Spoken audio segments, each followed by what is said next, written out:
નમસ્કાર મિત્રો, ફરીથી આપ સૌનું હાર્દિક સ્વાગત છે જય કેરિયર ઓનલાઈનના ડિજિટલ પ્લેટફોર્મ પર. જ્યાં મિત્રો આપણી સામે બસ ટૂંક સમયની અંદર જ પોલીસ કોન્સ્ટેબલની પરીક્ષા યોજાવાની છે. આપ ખૂબ સારી રીતે મિત્રો તૈયારી કરતા હશો, પરંતુ મોટા ભાગના વિદ્યાર્થીઓ માટે થઈને મેથ્સ રીઝનિંગ તો છે જ મિત્રો, પરંતુ વિજ્ઞાન જેવો વિષય પણ ક્યાંક ને ક્યાંક માથાનો દુખાવો બની જાય છે. તો મિત્રો આપણે આજે વાત કરવાના છીએ વિજ્ઞાન વિષયના અગાઉ પૂછાયેલા પ્રશ્નો વિશે, કે જેનાથી આપણને ખ્યાલ આવે કે પરીક્ષાની અંદર કેવા કેવા પ્રકારના પ્રશ્નો પૂછાઈ શકે છે.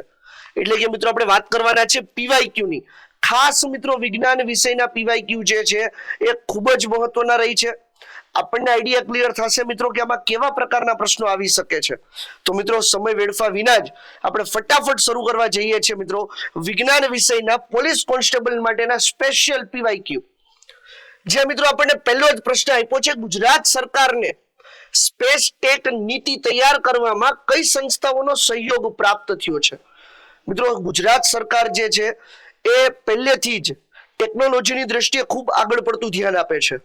આપણને ખ્યાલ છે કે આપણા ગુજરાતની અંદર અમદાવાદ ખાતે આપણી પાસે સ્પેસ માટેનું એક અગત્યનું સેન્ટર પણ આવેલું છે. આપણી પાસે મિત્રો ઈસરોની એક સંસ્થા અમદાવાદમાં કાર્યરત છે, આપણને ખ્યાલ છે મિત્રો. પરંતુ અહીંયા સ્પેસ ટેક ખાતે ભારતને પોતાની નીતિઓ તૈયાર કરવાની હોય તો આપણને ખ્યાલ છે કે ઈસરો છે જ. પરંતુ મિત્રો વાત જ્યારે ગુજરાતની આવે કે ગુજરાતને સ્પેસ ટેક નીતિ તૈયાર કરવામાં કોણે મદદ કરી, તો મિત્રો આ મુદ્દાને આપણે બહુ ધ્યાનથી સમજવો પડે. તો આપણને સામાન્ય રીતે એટલી જ ખબર છે કે ઈસરો નામની સંસ્થા છે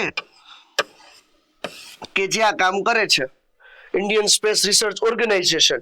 પરંતુ મિત્રો આ સિવાય પણ કોઈક સંસ્થાઓ છે કે જે હાલ આની સાથે જોડાઈ ચૂકી છે અને નવા નવા આયામો સર કરવામાં મદદ કરે છે. કોણ છે? તો કે પહેલો ઓપ્શન નીચે પૈકી એક પણ નહીં હોઈ પણ શકે. બીજું ઇનસ્પેસ અને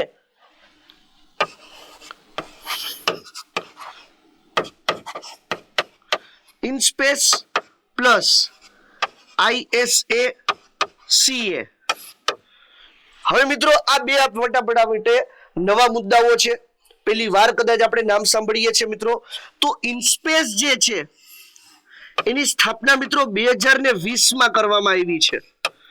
સ્પેસ ઉપરથી આપણને ખ્યાલ આવે કે અહીંયા અવકાશ સાથે સંકળાયેલી વાત છે, અવકાશ સાથે સંકળાયેલી વાત છે મિત્રો. તો આ જે ઇનસ્પેસ નામની સંસ્થા છે એનો મુખ્ય ઉદ્દેશ્ય ખાનગી કંપની જે છે મિત્રો એને અવકાશ ક્ષેત્રે આગળ પદાર્પણ કરવું છે, નવા સંશોધનો કરવા છે, સેટેલાઇટ તૈયાર કરવા છે, નવા કોઈ આંતરપ્રેન્યોર છે, નવી કોઈ મિત્રો એવી સંસ્થાઓ કે એવા કોઈ વ્યક્તિ કે એવી કોઈ કંપની શરૂ થાય છે કે જે અવકાશ ક્ષેત્રે સંશોધન કરવા માંગે છે, તો એને સલાહ આપવી, સહકાર આપવો, આ બધું કામ જે છે મિત્રો એ ઇનસ્પેસ કરે છે, જે મિત્રો ઈસરોની એક પેરેન્ટલ કંપની છે. જ્યારે આ ISACA જે છે મિત્રો એ આપણા માટે થઈને ડેટાને લગતી સિક્યુરિટી છે, ઓડિટ અને કંટ્રોલનું કામ છે એ કરે છે. તો આનો મતલબ એવો થયો કે આને સ્પેસ સાથે કોઈ સંબંધ નથી. એટલે જ્યાં ISACA આવશે મિત્રો એ આપણા માટે ક્યાંય કામનું નથી. એટલે બી માય નહીં, સી માય નહીં, તો ત્રીજી ઓપ્શન જે છે નીચે પૈકી એક પણ નહીં સિવાયનું, તો એ છે ડી, ઈસરો અને ઇનસ્પેસ. આ મિત્રો આપણા માટે થઈને આપણો જવાબ હોવો જોઈએ, ઈસરો અને ઇનસ્પેસ જે આપણો જવાબ છે મિત્રો. ચાલો એના પછી વર્લ્ડ લીવર ડે ક્યારે ઉજવવામાં આવે છે? હવે મિત્રો અહીંયા આપણને પ્રશ્ન એવો પૂછ્યો કે વર્લ્ડ લીવર ડે, આનો મતલબ કે આપણા શરીરના જે જુદા જુદા અંગો છે મિત્રો એને લઈને WHO દ્વારા કેટલાક વિશેષ દિવસોની ઉજવણી કરવામાં આવે છે. આ વિશેષ દિવસોની જે મિત્રો ઉજવણી થાય છે એનો મુખ્ય ઉદ્દેશ્ય આપણે આ રોગ પ્રત્યે કે એ અંગોના મહત્વ પ્રત્યે જાગૃત થઈએ. આજકાલ મિત્રો જે વિશ્વની અંદર સિનારીઓ ચાલે છે શું, તો કે ખાઈ ખાઈને મરી જવું. એટલે તો કે મિત્રો જેટલા લોકો આજે ભૂખ્યા નથી મરતા ને દુનિયામાં, એનાથી વધારે લોકો ઓવર ઇટિંગના લીધે મૃત્યુ પામે છે. તો આના લઈને મિત્રો ઘણી બધી વખત આપણા કેટલાક અંગો જે છે એની કાર્યક્ષમતા આપણે ગુમાવી દઈએ છીએ. તો એના માટે થઈને ખાસ વર્લ્ડ લીવર ડે ક્યારે ઉજવવામાં આવે છે એ જાણતા પહેલા મિત્રો આપણે લીવર જે છે એને ગુજરાતીમાં કહેવાય યકૃત. આપણા શરીરની સૌથી મોટી ગ્રંથિ છે, સૌથી મોટી ગ્રંથિ છે મિત્રો, જે પાચક રસ બનાવે છે. લીવરમાંથી જે પાચક રસ બને મિત્રો એને યકૃત રસ કહેવાય, જેને આપણે પિત્ત રસ તરીકે પણ ઓળખીએ છીએ. આ પિત્ત રસનું પ્રમાણ જો મિત્રો આપણા શરીરમાં વધી જાય તો આપણને કમળો થઈ જાય છે.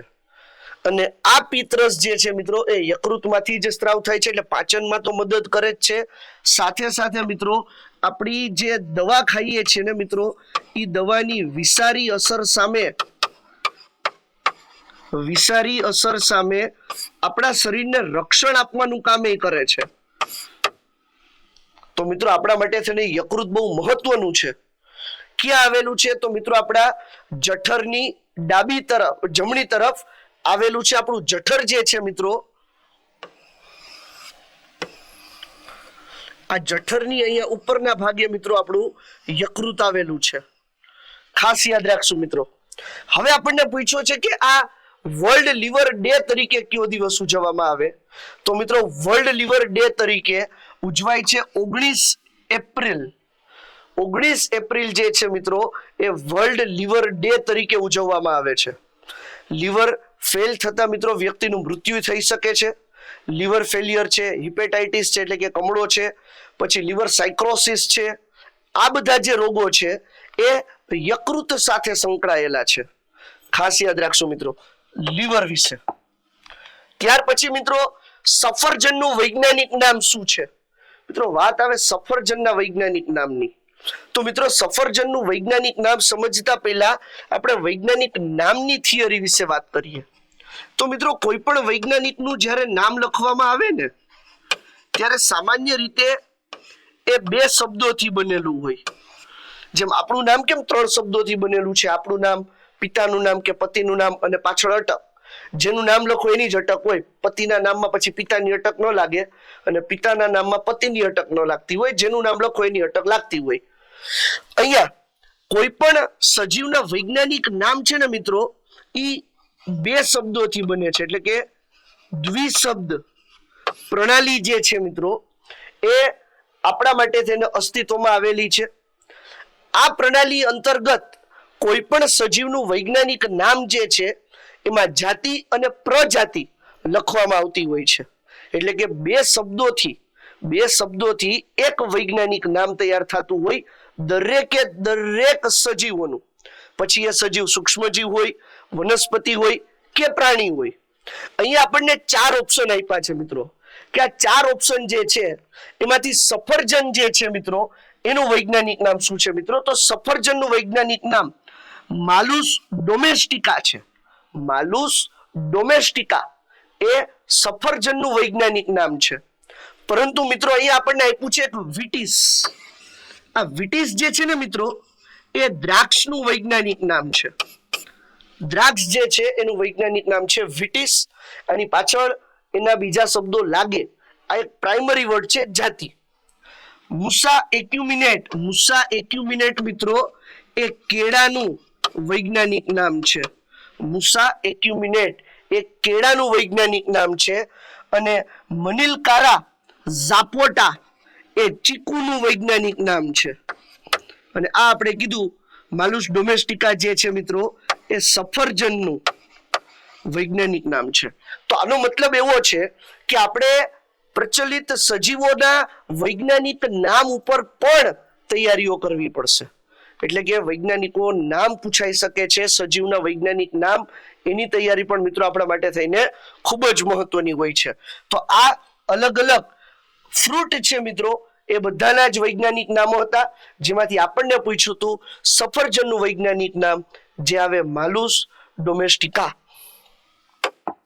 ચાલો એના પછી વાત કરીએ મિત્રો, નીચે પૈકી કયો વિકલ્પ મૂળ શાકભાજી એટલે કે રૂટ વેજીટેબલ, કંદમૂળ નથી. કંદમૂળ નથી. કંદમૂળ શબ્દ આપણને ખ્યાલ છે મિત્રો, મૂળ શાકભાજીને આપણે કંદમૂળ તરીકે ઓળખીએ છીએ. કંદમૂળનો મતલબ એવો થાય એવા શાકભાજી જે જમીનની નીચે થાય છે. તો મિત્રો ગાજર તો કે હા જમીનની નીચે જ થાય, બીટ તો કે હા જમીનની નીચે જ થાય, મૂળો તો કે હા જમીનની નીચે જ થાય, દૂધી તો કે ના એ જમીનની નીચે થતી નથી. તો આનો અર્થ એવો છે મિત્રો કે આપણો સાચો જવાબ આવશે દૂધી. દૂધી જે છે મિત્રો એ જમીનની નીચે થતી નથી, એટલે કે એ કંદમૂળ કહેવાય નહીં. તો મિત્રો અહીંયા સાચો જવાબ છે કંદમૂળ. ખૂબ સામાન્ય અને સહેલા પ્રશ્નો હોય છે મિત્રો અમુક, કે જેને આપણે સરળતાથી વાંચી સમજી અને સોલ્વ કરી શકીએ છીએ, પરંતુ અમુક પ્રશ્નો એવા આવી જાય કે જે આપણે માથું ખંજવારવું પડે છે. ચલો એના પછી કયા લોહી જૂથના રક્તદાતાઓને યુનિવર્સલ ડોનર કહેવામાં આવે? મિત્રો આપણને ખ્યાલ છે બ્લડ ગ્રુપ. બ્લડ ગ્રુપ જે છે મિત્રો એ બહુ મહત્વનું છે. એ બી ઓ અને એ બી આવા જે બ્લડ ગ્રુપ છે મિત્રો એ જુદા જુદા વ્યક્તિઓના જુદા જુદા બ્લડ ગ્રુપ હોય, પ્લસ એમાં RH ફેક્ટરના લીધે પ્લસ અને માઇનસ એવા પણ એમાં બ્લડ ગ્રુપના ભાગ પડી જતા હોય છે. અહીંયા આપણને પૂછ્યું છે કે યુનિવર્સલ ડોનર કોને કહેવાય? કોણ એવું છે કે જે બધાયને રુધિર આપી શકે? તમારું બ્લડ ગ્રુપ ગમે હોય, તમારું બ્લડ ગ્રુપ ગમે તે હોય, કઈ ફેર નથી પડતો, પરંતુ જો મારું બ્લડ ગ્રુપ ખાલી જગ્યા છે તો હું બધાને રુધિર આપી શકીશ. તો મિત્રો યુનિવર્સલ ડોનર, સાર્વત્રિક દાતા જેને ઓળખવામાં આવે મિત્રો એ છે O નેગેટિવ. O નેગેટિવ જે છે મિત્રો એને સાર્વત્રિક દાતા કહેવાય. પણ મિત્રો અહીંયા પ્રશ્ન આપણને એવો પૂછાઈ ગયો, કોણ યુનિવર્સલ એક્સેપ્ટર કે કોણ સાર્વત્રિક સ્વીકાર્યતા થઈ ગયું? તો મિત્રો જેનું બ્લડ ગ્રુપ AB પોઝિટિવ છે એ ગમે તે જૂથ જે છે એ સ્વીકારી શકે છે, કઈ પ્રશ્ન આવતા નથી. આઈડિયલી મિત્રો જો તમારા રક્ત જૂથ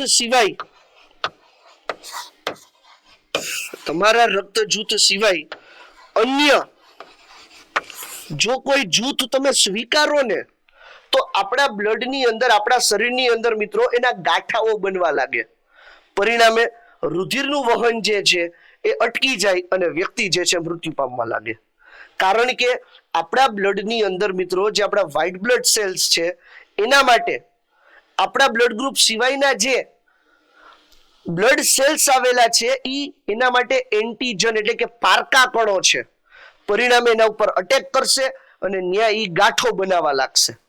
એટલા માટે થઈને મિત્રો રુધિર જૂથ એટલે કે બ્લડ ચડાવતી વખતે ખાસ એ તપાસવું જરૂરી છે કે આપણું રુધિર જૂથ અને આપણે જે લઈએ છીએ એ રુધિર જૂથ સેમ છે ને, અથવા તો એ O નેગેટિવ હોવું જોઈએ મિત્રો.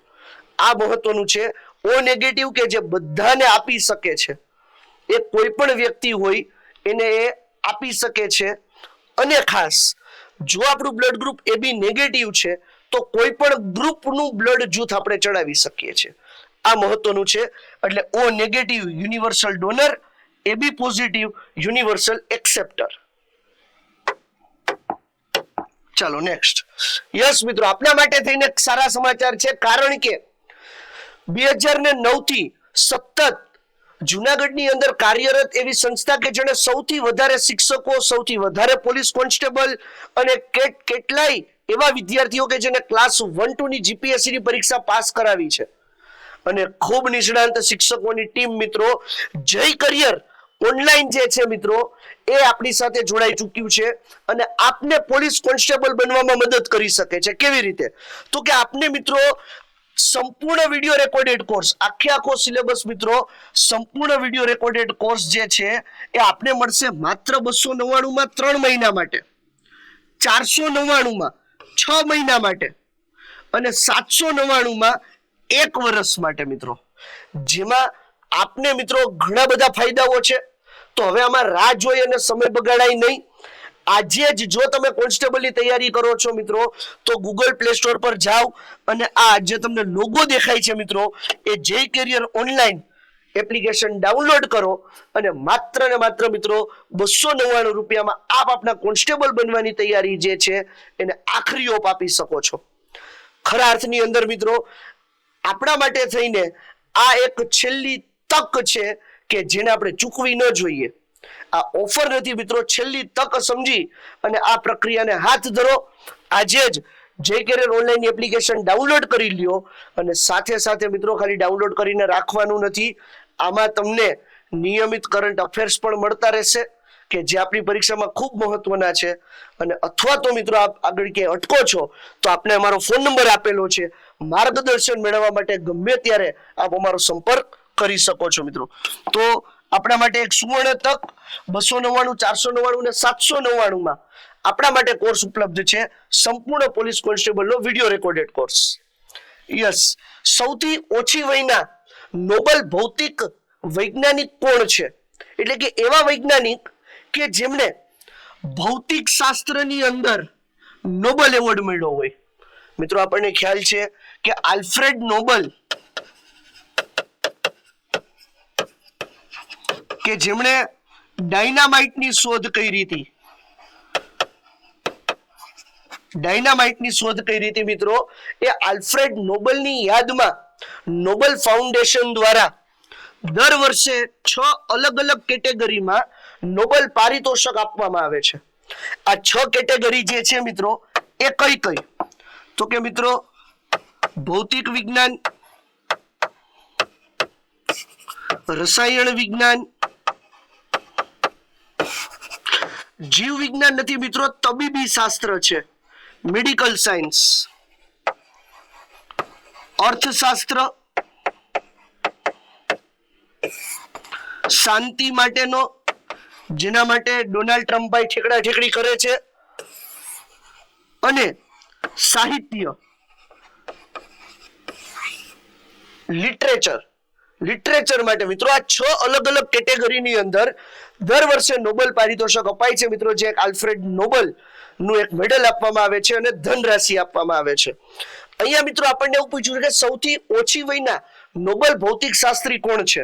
તો આપણને 4 ઓપ્શન આપ્યા છે મિત્રો: Geoffrey Hinton, John Clauser, Lawrence Bragg કે એન્ડ્રિયા ગેઝ. તો મિત્રો આ જે વૈજ્ઞાનિકની આપણે વાત કરીએ છીએ એ વૈજ્ઞાનિકની ઉંમર માત્ર 25 વર્ષની હતી ત્યારે મિત્રો એમને આ નોબેલ પારિતોષક પ્રાપ્ત થયો છે. અને આ નોબેલ પારિતોષક પ્રાપ્ત થવાનું કારણ એક્સરે ની મદદથી મિત્રો એમણે ઘણા બધા તત્વોની ક્રિસ્ટલ રચના, એનું બંધારણ અને એની રચના સમજવામાં મદદરૂપ થાય એવું કામ કરી બતાવ્યું હતું. અને એ વ્યક્તિ જે છે એમણે એમના પિતાની સાથે મળી અને આ કામ કર્યું છે. પિતાનું નામ હતું મિત્રો વિલિયમ બ્રેગ અને એમના પુત્ર હતા લોરેન્સ બ્રેગ. લોરેન્સ બ્રેગ જે છે મિત્રો એ આનો કરેક્ટ આન્સર છે કે જેમના પિતા વિલિયમ બ્રેગ સાથે મળી અને એક્સરે ની મદદથી એમણે ક્રિસ્ટલ રચના, જુદા જુદા તત્વોની ક્રિસ્ટલ રચના જે છે એ સમજવાનું એમણે કામ કર્યું હતું. લોરેન્સ બ્રેગ નામના વૈજ્ઞાનિક મિત્રો એમને આ બહુમાન પ્રાપ્ત થયું છે માત્ર 25 વર્ષની ઉંમરમાં. કયા તત્વનું રાસાયણિક નામ કે રાસાયણિક સંજ્ઞા Br? આપણને ખ્યાલ છે મિત્રો કે પૃથ્વી ઉપર કુલ 118 પ્રકારના તત્વો છે. આ 118 પ્રકારના તત્વોને યાદ રાખવા માટે આપણે એમના નામ ઉપરથી એને એક સંજ્ઞા આપી છે. આઈડિયલી સંજ્ઞાની અંદર પહેલો લેટર જે છે કેપિટલ હોય અને બીજો કોઈ લેટર આપવો પડે, જો એકને એક તત્વ જે છે એનું નામ સેમ લેટર થી ચાલુ થતું હોય તો આપણે શું કરવાનું? તો કે એને યાદ રાખવા માટે થઈને એના નામનો બીજો પણ કોઈ શબ્દ મૂકી શકાય, પણ એ હંમેશા માટે સ્મોલ એબીસીડીમાં હોય મિત્રો. તો આ રીતે આપણે આવી સંજ્ઞા તૈયાર કરી છે. ઘણા તત્વોની સંજ્ઞા એવી છે મિત્રો કે જે અંગ્રેજી નામ ઉપરથી નહીં પરંતુ એમના મૂળભૂત ભાષા ઉપરથી ઉતરી આવી હોય એવું બને મિત્રો. તો અહીંયા આપણને Br પૂછી છે કે Br જે છે એ કોની સંજ્ઞા છે? તો મિત્રો આપણી પાસે 4 ઓપ્શન છે: બ્રોમાઇન, બોરોન, બિસ્મિથ કે બેરિયમ. હવે મિત્રો અહીંયા આપણને Br લાગે એટલે એનો મતલબ કે આમાં બી અને આર બે આવતો હોવો જોઈએ. તો બી આર જે છે મિત્રો એ બ્રોમાઇન એમાં આવે, બોરોનમાં પણ આવે, બિસ્મિથમાં લાગતું નથી, કાં તો કે એમાં ર ક્યાંય આવતો જ નથી, બેરિયમમાં ર આવે. તો અહીંયા મિત્રો ખાસ યાદ રાખવું કે આ બી આર જે છે એ બ્રોમિનની સંજ્ઞા છે, અથવા તો એને બ્રોમાઇન કહેવાય છે. બોરોનની સંજ્ઞા છે ખાલી કેપિટલ બી, બિસ્મિથની સંજ્ઞા છે મિત્રો બી આઈ, અને બેરિયમની સંજ્ઞા છે મિત્રો બી એ. આ અલગ અલગ મિત્રો સંજ્ઞા જે છે એ આપણને સૂચવી હતી સૌ પ્રથમ વખત જ્હોન ડાલ્ટને. પણ જ્હોન ડાલ્ટન ભાઈ જે છે એમણે આવી સંજ્ઞા આપવાને બદલે ચિત્ર સ્વરૂપે સંજ્ઞા આપવાનું કીધું હતું. પરંતુ એના પછી જે વૈજ્ઞાનિક આવ્યા જેનું નામ હતું બર્ઝેલિયસ, એ બર્ઝેલિયસ નામના વૈજ્ઞાનિકે એવી રજૂઆત કરી કે ભાઈ આ તો 2, 4, 5, 10, 12 સંજ્ઞાઓ હોય તત્વો તો યાદ રહી જાય, પણ ભવિષ્યમાં જ્યારે નવી નવી સંજ્ઞાઓ શોધાતી જશે એ પછી આ બધાના નામ યાદ રાખવા પ્રેક્ટિકલી ખૂબ અઘરા થઈ જશે. તો આના સમાધાન રૂપે આપણે શું કર્યું છે મિત્રો, તો કે જ્હોન ડાલ્ટન ભાઈએ સૂચવેલી સંજ્ઞા પદ્ધતિને ખારીજ કરી અને આપણે બર્ઝેલિયસ દ્વારા સૂચવેલી નવી પદ્ધતિ લઈ આવ્યા કે જ્યાં તત્વોની સંજ્ઞા એના અંગ્રેજી નામના પ્રથમ મૂળાક્ષર પરથી આપવામાં આવે મિત્રો. તો ખાસ યાદ રાખશો, એટલે તત્વની સંજ્ઞા અહીંયા મહત્વની છે. આ પરિસ્થિતિમાં મિત્રો કેટલાક એવા તત્વો જેમ કે સોડિયમની સંજ્ઞા છે Na, કારણ કે મિત્રો એનું અંગ્રેજી નામ છે નેટ્રિયમ, ગુજરાતીમાં આપણે એને સોડિયમ કહીએ છીએ. આ જ રીતે પોટેશિયમની સંજ્ઞા છે કે, કારણ કે એનું અંગ્રેજી નામ છે કેલિયમ,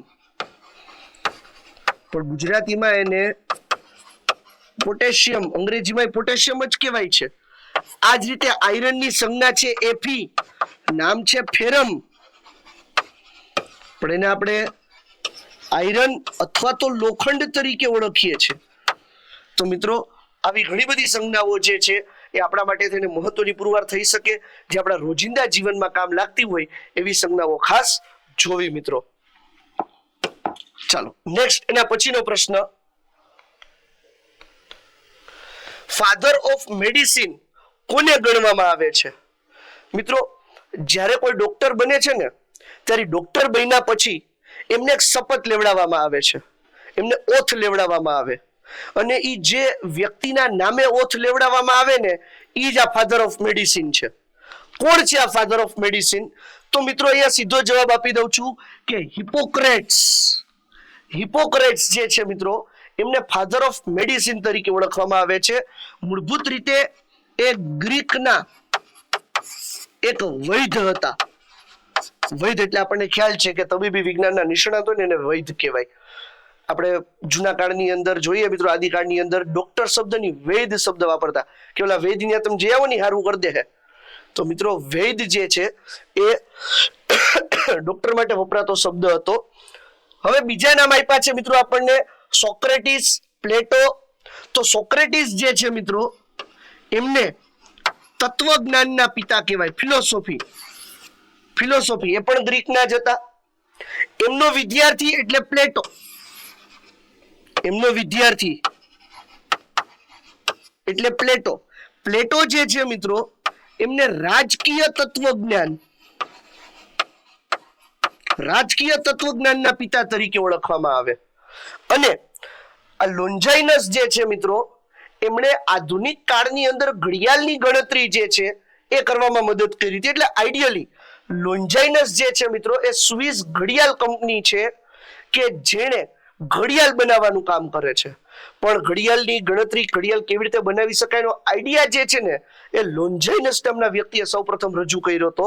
અને એમના નામ ઉપરથી જ સ્વિસ વોચ જે છે મિત્રો એનું એક નામ છે લોન્જાઇનસ કંપની છે મિત્રો, લોન્જાઇનસ કંપની મિત્રો. તો આમ સોક્રેટિસ જે છે મિત્રો એમના વિદ્યાર્થી છે પ્લેટો, અને પ્લેટોના વિદ્યાર્થી છે એરિસ્ટોટલ. એરિસ્ટોટલ જે છે એ પ્લેટોના શિષ્ય, પ્લેટોના વિદ્યાર્થી હતા મિત્રો. અહીંયા જે પ્રશ્ન પૂછ્યો છે ફાધર ઓફ મેડિસિન, તો એ આવશે હિપોક્રેટ્સ. હિપોક્રેટ્સ એ ફાધર ઓફ મેડિસિન છે મિત્રો. સોક્રેટિસ તત્વજ્ઞાનના પિતા, પ્લેટો એ રાજકીય તત્વજ્ઞાનના પિતા તરીકે ઓળખાય છે. ચાલો એના પછી શેનું પ્રમાણ સપાટીઓ વચ્ચે લગાવવામાં આવતા સામાન્ય બળના પ્રમાણસર હોય? એટલે કે અહીંયા મિત્રો જેમ તમે એના ઉપર દબાણ આપો તો સપાટી સાથેનું દબાણ વધી જાય તો એ બળમાંય વધારો થાય. તો મિત્રો સપાટી ઉપર દબાણ આપો ને બળ વધે ને તો એવું એક જ છે, ઘર્ષણ. કોઈ પદાર્થ વચ્ચે કેટલું બળ લાગશે એનો આધાર એના ઉપર રહી છે કે એનું વજન કેટલું છે. એટલે કે કોઈ સમાન સપાટી ઉપર તમે 100 કિલોનો વજન લઈ અને તમે એને ધક્કો મારી અને ઢળ્યો છો અને આ જ જગ્યાએ તમે 1000 કિલો ના વજનને મિત્રો તમે ઢળ્યો છો તો આ પરિસ્થિતિમાં 1000 કિલોગ્રામ વાળું જે વજન વાળો પદાર્થ છે ને એના ઉપર ઘર્ષણ વધારે લાગે. એટલા માટે થઈને એને ખસેડવા માટે આપણે વધારે બળ લગાડવું પડે. વેગ એ નિયત સમયમાં થતા સ્થાનનો ફેરફાર સૂચવે છે. ગુરુત્વાકર્ષણ બળ સાર્વત્રિક બળ છે મિત્રો. પરમાણુ બળ, પરમાણુઓ વચ્ચે લાગતા બળ જે છે એને પરમાણુ બળ કહેવાય. એનો સાચો જવાબ છે મિત્રો ઘર્ષણ. જેમ સપાટી લીસી એમ ઘર્ષણ બળ ઓછું લાગે, જેમ સપાટી ખરબચડી એમ ઘર્ષણ બળ વધુ લાગે. મિત્રો એટોમિક થિયરીના પ્રણેતા કોણ છે મિત્રો? પરમાણુ થિયરી કોણે આપી? તો મિત્રો પોતાના કાર્યકાળ દરમિયાન ઘણા બધા વૈજ્ઞાનિકોએ પરમાણુ પર સ્ટડી કર્યો છે અને મોટા ભાગના લોકોએ મિત્રો પોતપોતાની રીતે પરમાણુને સમજાવવાનો પણ પ્રયત્ન કર્યો છે. પરંતુ મિત્રો જ્યારે પરમાણુ થિયરીના મિત્રો જો પ્રણેતા પૂછે તો એક જ આવે, જ્હોન ડાલ્ટનભાઈ. જ્હોન ડાલ્ટનભાઈ જે છે એમણે પરમાણુ થિયરી સૂચવી હતી, જેમના મતાનુસાર એવું કહેતા હતા કે દરેકે દરેક પદાર્થ જે છે એ સૌથી નાના કણ પરમાણુનો બનેલો છે. પરમાણુ એવો પદાર્થ છે કે જે રાસાયણિક પ્રક્રિયામાં ભાગ લે છે. પરમાણુનું સર્જન કે વિનાશ ક્યારેય થતો જ નથી. સાથે સાથે મિત્રો એને સમજાવ્યું હતું કે જ્યારે કોઈ પરમાણુ બીજા પરમાણુ સાથે ક્રિયા કરે છે તો નાની પૂર્ણાંક સંખ્યામાં એ સંયોજન બનાવે. એમ કે H2O 2 hydrogen 1 oxygen, CO2 1 carbon 2 oxygen, nitric acid HNO3 1 hydrogen 1 nitrogen 3 oxygen. બધી જગ્યાએ પૂર્ણાંક સંખ્યા જોવા મળે મિત્રો. અને આ મુદ્દો જે છે એ વિશ્વમાં બધી જગ્યાએ કોમન જ રહે. એવું નહીં કે ભારતમાં પાણીને H2O હોય, અમેરિકા જાવ તો H3O થઈ જાય, એવું નથી હોતું મિત્રો. એ વિશ્વની અંદર બ્રહ્માંડમાં ગમે ત્યાં જાવ પાણી એટલે H2O જ રહેશે, કાર્બન ડાયોક્સાઇડ એટલે CO2 જ રહેશે, નાઇટ્રિક એસિડ એટલે HNO3 જ રહી, મીઠું એટલે સોડિયમ ક્લોરાઇડ જ રહી, 1 સોડિયમ 1 ક્લોરીન.